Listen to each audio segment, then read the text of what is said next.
下一组要来1v1 PK 的是高寒和小四爷。马上要出场的这位朋友，他的表演风格，简单的一句话概括就是活人微死。掌声有请高寒。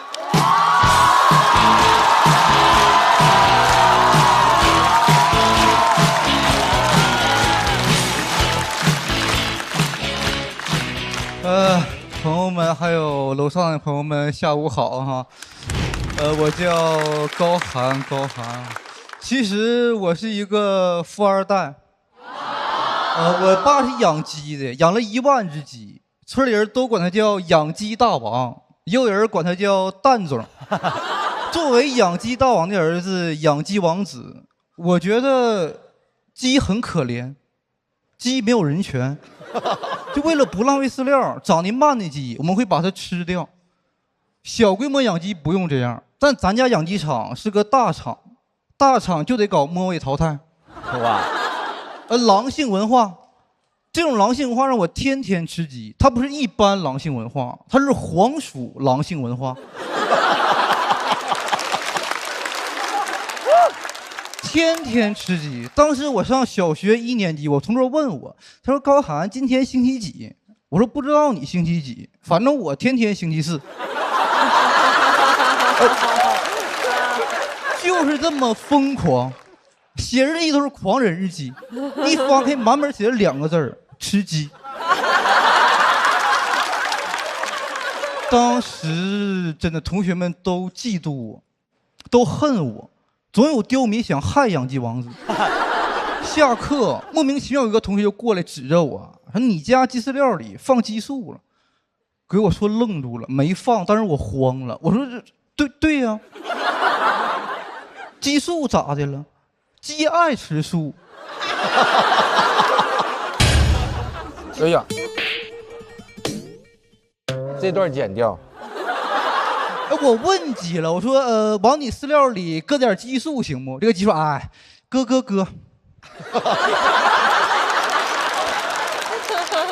哎，我知道你们想扣我钱，但是我爸说这个谐音梗可以讲，蛋总允许了。当时是2006年，那个年代太神奇了，就咱家养鸡能养出优越感，能养出自豪感。能养出禽流感。鸡全死了，死鸡是1分钱不值的，因为村里人不敢吃，老乡不敢吃老乡鸡。哎，都死了是因为我爸他不会治，他当时用一个偏方在鸡饲料里放鸡蛋。我说这是干啥呀？鸡蛋是鸡的宝宝啊，你想让鸡吃完有什么反应？鸡说：“哎呀，吃饱饱了。”什么乱七八糟的？鸡质问我爸，鸡说：“你刚才往我饲料里放啥呀？”我爸说：“吃的是宝宝辅食。”这个让鸡吃鸡蛋，这不就相当于《封神榜》里那个姬昌和伯邑考吗？我说：“啊，爸，你这个养鸡大王是纣王啊！”一夜之间破产了，就是咱家从婆罗门变成了穷门。哎，我都想让那个别人给咱家捐款，但没有渠道，那个年代还没有水滴气哦。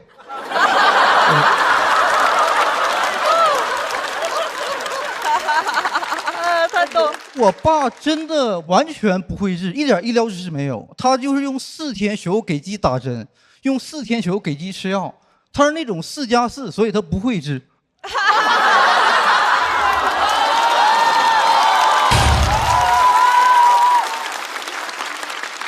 不会治，一夜之间破产了，所以我觉得人生真是无常，很多事儿说不准。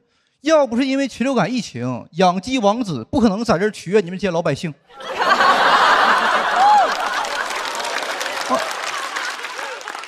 就说实话，这个比赛我也不是太在乎，因为我觉得脱口秀大王和养鸡大王一样，都是虚妄。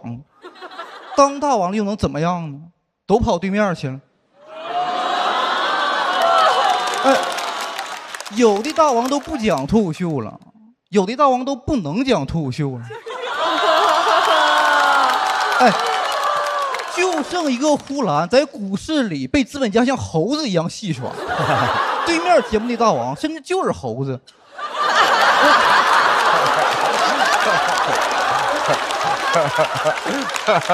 所以我真不理解，就我的朋友们为了这个节目写稿到泪吐血了。我说你们到底在追求什么呀？就算节目组跟我说，他说高寒，今年我们就让你当这个大王了，我也只会说一句可以。我爱当我适合当大王，因为我不会因为这个东西迷失。我知道的一切不过是梦幻泡影。我当大王那一刻，一定会想起咱家最辉煌的时候，2006年。我爸在高丽坊镇养殖户表彰大会上得到了养鸡行业的最高奖项金鸡奖。他是那年的金鸡奖最佳饲养员。我看着咱家养鸡场非常大，所以我感觉它永远不会倒塌。但那天我在养鸡场里听到几只鸡咳嗽，我没听过鸡咳嗽，我只听过企鹅咳嗽，在 QQ 上。哎，这说明什么？这说明我从小就跟腾讯有缘。哦，哎呀，要不得，要不得呀！然后鸡就开始疯狂的掉毛。咱家鸡是养在一个悬空的架子上，是白羽鸡，羽毛是白色的。一进养鸡场，我吓一跳，我说妈呀，下雪了！2006年的第一场雪，是咱家养鸡场里下的鹅毛大雪，一夜之间1万只鸡全死了。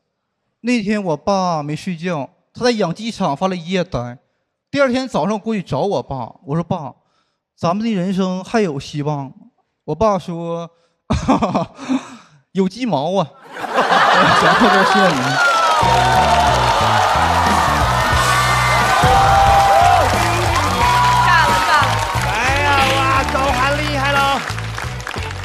来，高寒，锁票倒计时。再次掌声送给高寒。邵刚老师，我刚才想说一下，这个刚才你们在很快乐的看演出，中间有2-3分钟，我经历了我人生录这一类节目最艰难的2-3分钟。你怎么了？没注意？我从后边拿水喝，不小心把这个美团的牌子撞倒了，然后我慌得要死，出了很多汗。因为上一季他表现一般，我觉得可能我拍不了灯，然后我就想，结束的时候我要说明我这个不是我拍的，起来真诚地跟他道歉，甚至鞠个躬，不惜露出我的秃顶。然后我做很多这种想法，结果他很给力，很争气，就后边一个梗接一个梗，最后我就觉得这个好像是天意。哎，我想说句话，来，高寒，我想这么的，我放弃这10票，让罗老师给我鞠个躬。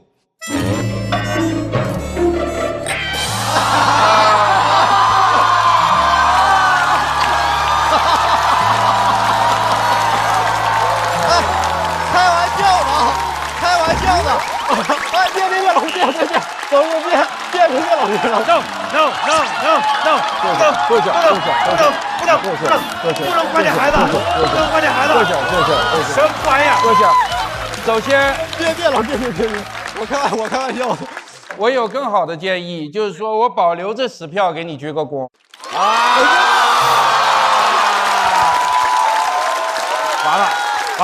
完了，羞愧，哎，愣了。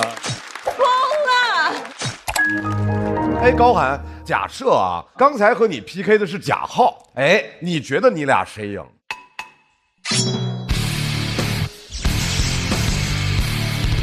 他赢，因为浩哥是这样，他的表演节奏很成熟，我的节奏比较生疏，我上去用生疏的节奏接他成熟的节奏，我就接不住，观众就是有点烦我，他感觉你这个人讲的太新了。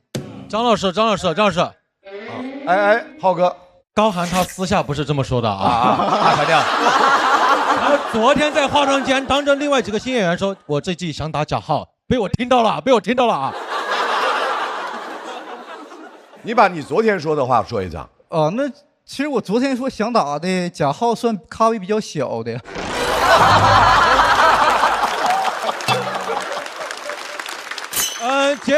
节目组可不可以安排下一轮我俩打一下啊？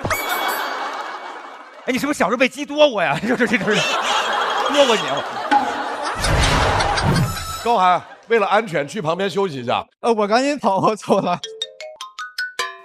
和高寒1v1 PK 的，听名字呢，怎么了？很显赫啊，但是不知道是不是人如其名的。掌声有请小四爷。小四爷。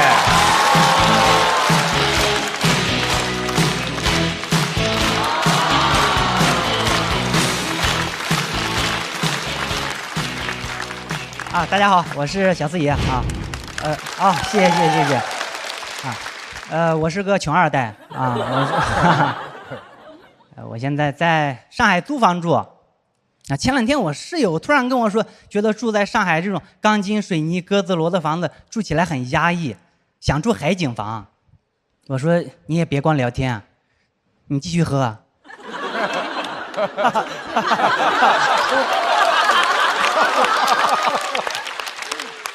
我觉得这种房子挺好的，因为我来自小山村，小时候家里住的房子太破了，站在屋里你能看到盖这个房子所有的原材料，全都露出来了，石头、泥、芦苇干啊，墙上挂的大白也不能叫大白，大概白。这墙不光烂还潮，动不动就发霉，哎，尤其梅雨季节，我家墙每天都有新的 OOTD。每天我都想给他们发 TD。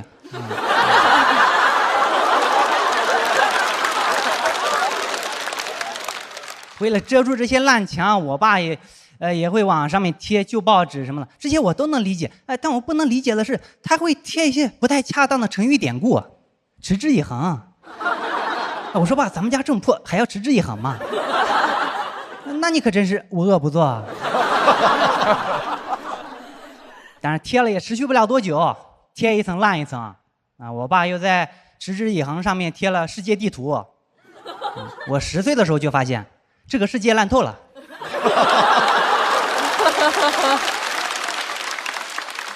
墙不光烂，还有很多缝隙，所以我家深受动物们的喜爱。屋里不光有老鼠，还有壁虎、蝎子、蜈蚣啊，他是我家的外来务工人员。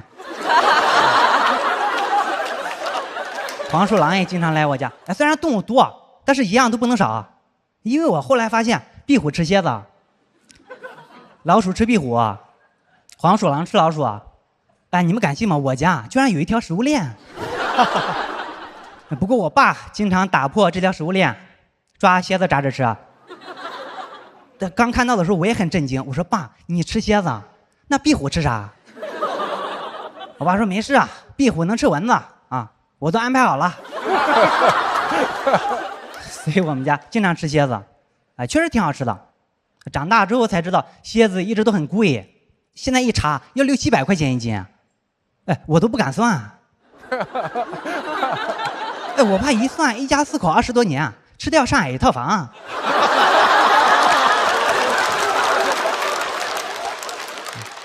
家里确实是太破了，哎，所以我就看不得一些凡尔赛文学。就比如以前学课文，刘禹锡写的《陋室铭》，我就特别不能理解。我说这哪破了？他只是说了一句“斯是陋室”，也不说家里哪破。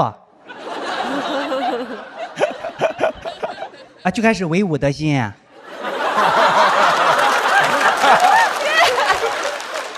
说什么外面的草色入帘青，这也看不出来你家里哪破呀？对吧？你家要真像我家那么破，你能忍住一句话不说啊？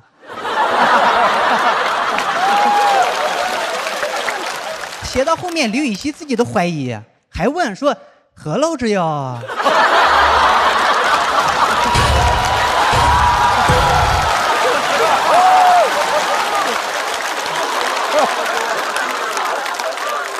我说对呀，我也想问你啊，何陋之有？要不你来我家看看呐？我家太有了。我觉得刘禹锡要是先来我家再回他家，他写不出《陋室铭》。说先来我家，待会他家一看，他说哟这阿房功夫。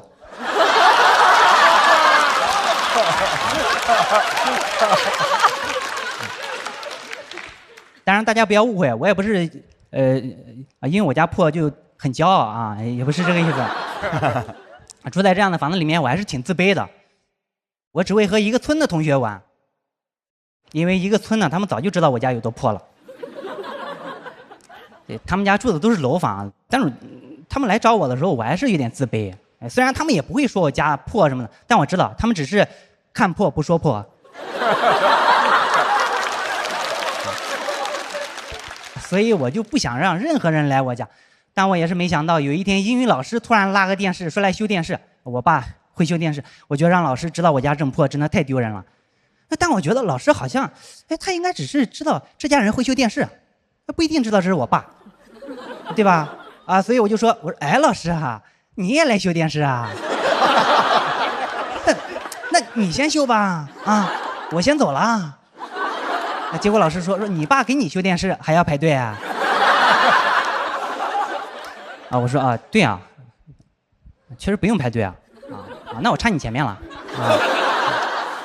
我原本觉得我住在这样的房子里面已经很惨了，直到有一天我听我爸说，这个房子不是我家的。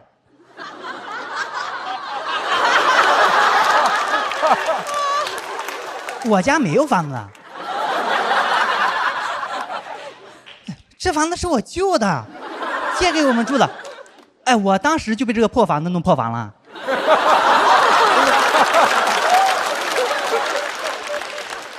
我说爸，那咱们家有什么？这个床是咱家的吗？不是啊。那柜子呢？也不是啊。我说你不要再说了，我现在也开始不是了。我说那你们在社会上打拼这么多年，你们打拼出来什么了？该不会只打拼出来一个我吧？所以我就一直想有一个自己的能住的房子，我也一直在催我爸盖房子。最开始没盖房子，确实是因为没有钱，但是有了钱之后，我爸也不盖，他一直在犹豫，到底是在村里盖，还是去集镇上买，或者凑个首付，干脆去市里买。哎，所以你们能想象吗？我们家在那个破房子里面住了那么多年啊，居然是因为选择太多。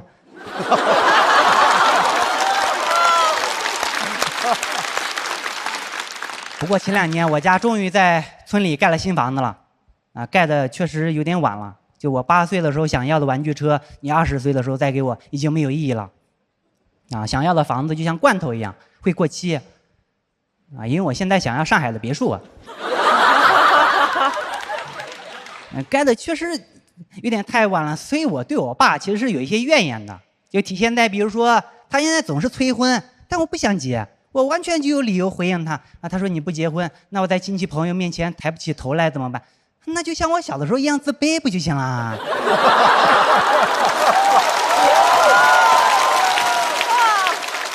我讲完了，感谢各位。冠军！厉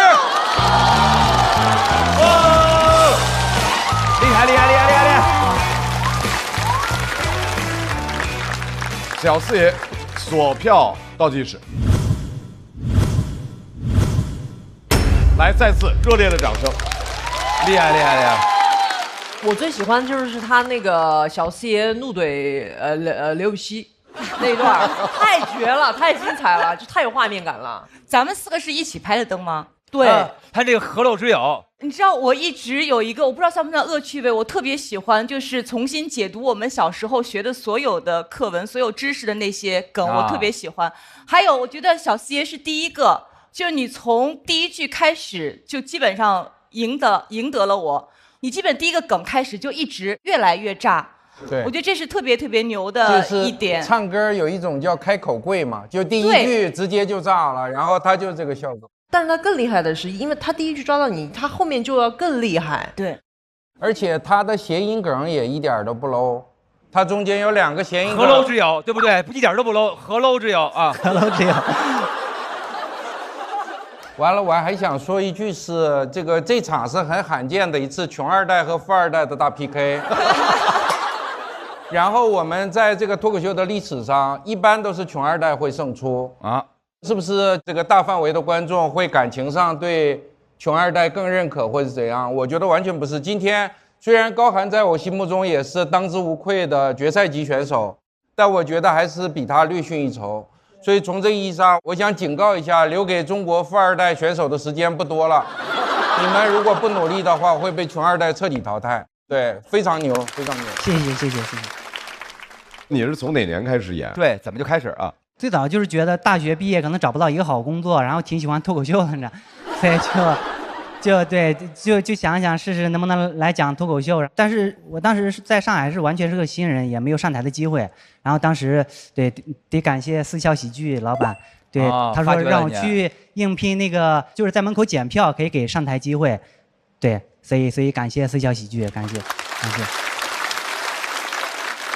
你之前上过其他的线上节目吗？3年前我就上过，是脱口秀大会第5季，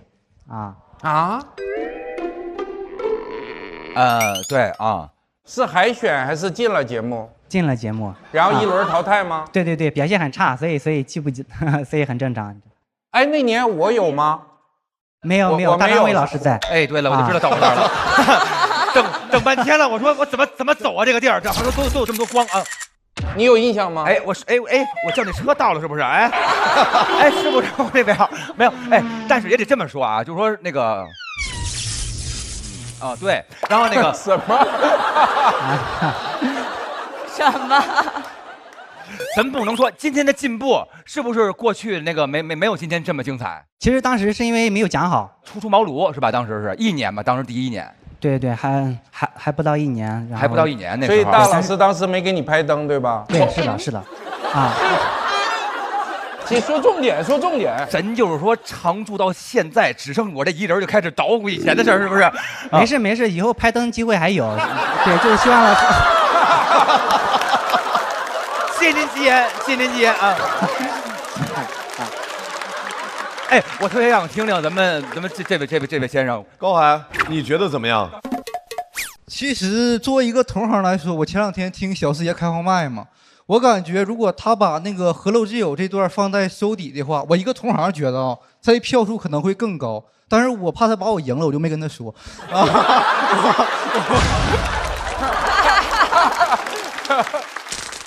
我觉得高寒不太懂创作，就技术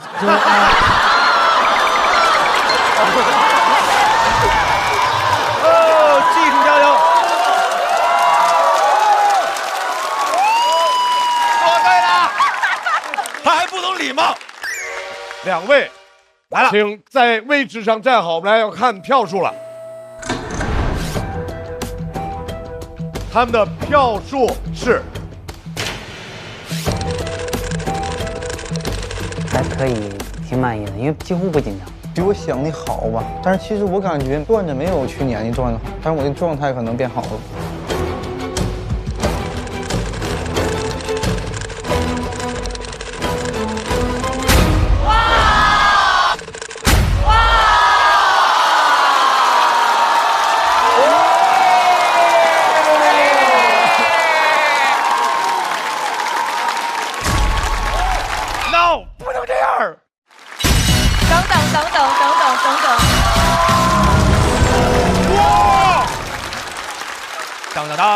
差4票。